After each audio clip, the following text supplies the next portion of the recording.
Hey everyone, welcome back. Hope you're having a fantastic day so far.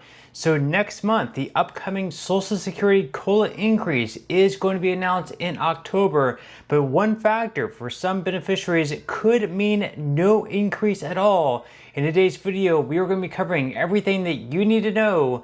But before we go ahead and dive into for today, if you would like to receive up to $200 in free stock or $200 in free cash, in a pinned comment below, I will be leaving a link to Robinhood. All you have to do is once you click on that link is just sign up for a free account and then simply link your bank account. You do not even have to make an opening deposit. At that point in time, Robinhood will be sending you one free stock worth all the way up to $200. And if you'd rather just have the cash, all you have to do is once you receive the free stock is just sell it for what it's worth and then transfer the cash value right back to your bank account. Okay, so diving right into it for today. So once again, next month in October, on October 15th to be exact, the next Social Security cost of living adjustment increase is going to be announced. So that is very exciting news. However, for some people, because of one factor, that increase could be completely wiped out, where you're either receiving nothing at all, no increase at all, or a very little increase. Once again, in today's video, we're going to be breaking down that one factor and why that could significantly decrease what your COLA increase is going to be. So once again, according to the Senior Citizens League, the next COLA increase as of today, September 3rd, is just 42 days and less than 8 hours and 26 minutes away. So it is coming up very, very quickly. And according to the Senior Citizens League, right now they are projecting a cost of living adjustment increase in 2026 of 2.7%. That would actually be higher than the COLA increase that we received this year in 2025. So that would be quite a surprise. So once again, 2.7% is what they are projecting, but we are not going to have the official number once again until October 15th. So that could either be higher than 2.7% and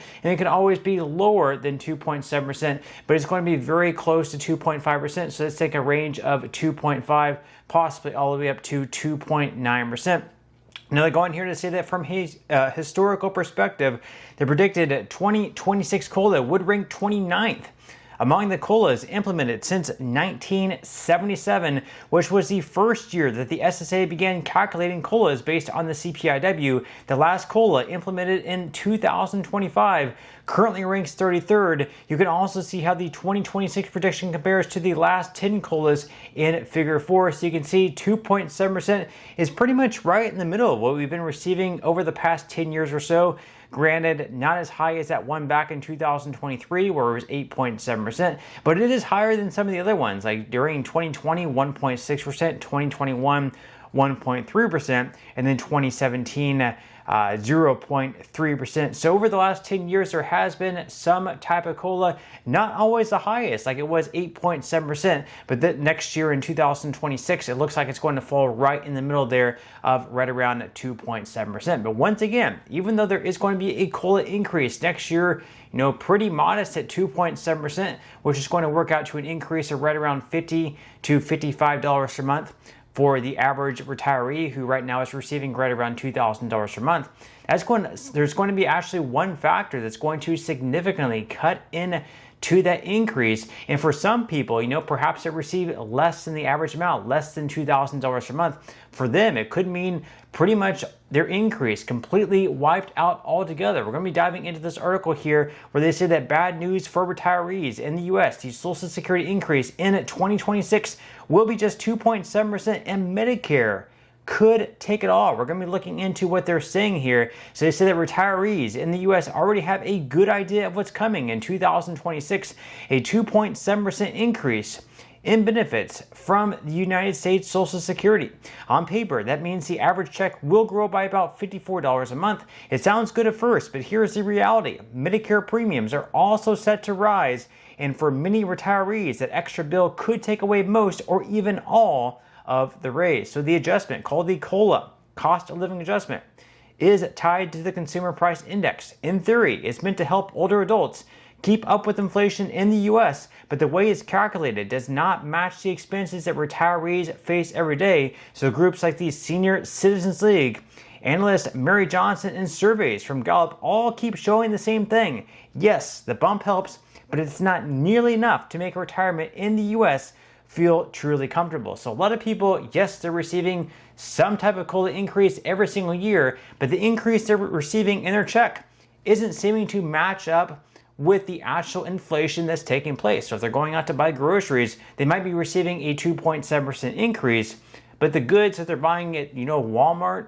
Aldi, or any other grocery store, across the board, they see these prices going up by more than 2.7%. And really anywhere they go, they see that they're actually paying more for goods and services than the COLA increase that they're actually receiving. So it's not really making a whole lot of sense for them. Now the article here goes on to say that at first glance, a raise is a raise. And yes, the 2.7% bump in 2026 will be higher than the long-term COLA average of 2.3%, but retirees aren't cheering. Here's why. The CPIW doesn't reflect how older adults actually spend. Retirees devote more of their budgets to healthcare and housing, two areas where inflation in the U.S. has been hit the hardest. According to the Senior Citizens League, Social Security benefits have lost about 20% of their buying power since 2010. And then there's Medicare Part B premiums, which cover outpatient services, are expected to jump 11.5% in 2026 to $200.20 per month. For a lot of seniors, that single increase could wipe out their entire COLA. So yes, the checks may look a little bigger on paper, but in real life, their wallets won't feel any different. So a couple of things there. First off, obviously the CPIW, the inflation, the cost of living adjustments that are handed out, 2.7% might seem fine and dandy on paper. But again, if we look over the past 15 years, since 2010, we can see that Social Security benefits have lost right around 20% of their buying power. Perhaps even more than that. So $1,000 back in 2010, in 2025 numbers, that $1,000 amount is now only worth right around $800. So clearly, the cost of living adjustments are not actually keeping up with inflation. And I think this needs to be brought to the forefront a little bit more, and lawmakers in Washington need to act to change the way these COLAs are calculated. There have been different ideas thrown out there, like switching that over to the CPIE, which is basically another metric of inflation, which would match up a lot closer with what retirees would typically spend on, like healthcare expenses and things like that. Whereas the CPIW, what they're currently using, really, quite frankly, matches up with what people just in the workforce are currently spending on, like electronics and stuff like that. So the CPIW on a year-to-year basis ends up being a little bit lower than the CPIE. So they could switch over to the CPIE, and we would get a little bit higher of an increase. Or they could, quite simply maybe send out a one-time stimulus check to, sort of make up for the lack of inflation, or the lack, I guess, of the cost of living adjustments actually keeping up with inflation, I should say. And then, of course, also they mentioned there that the Medicare Part B premiums are going to be increasing by 11.5%. So it's going to be going up by $21.50 per month. So once again, for the average retiree that's going to be receiving a $50 per month increase, but they're also going to be paying almost $22 more per month for Medicare Part B premiums. Their increase just went from $50 per month down to almost $25 a month. And then this takes someone, maybe they're only getting $30 extra per month, but they're paying $21.50 more per month for their Medicare Part B premium. For them, it's going from $30 down to $9, so almost no increase at all. And there might be some people whose increase gets completely wiped out altogether, thanks to this increase in the Medicare Part B premium of nearly $22. Now, once again, the Medicare Part B premium increase is not going to be announced until October. The same for the upcoming Social Security COLA increase. So we still have 1 month away until all these numbers come out.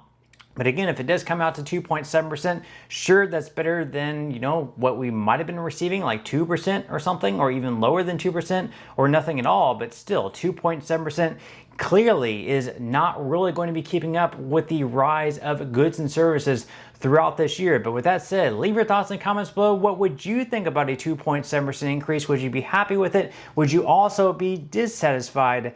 Leave your thoughts and comments below. But that's all we have for today's video, and I will see you in the next one.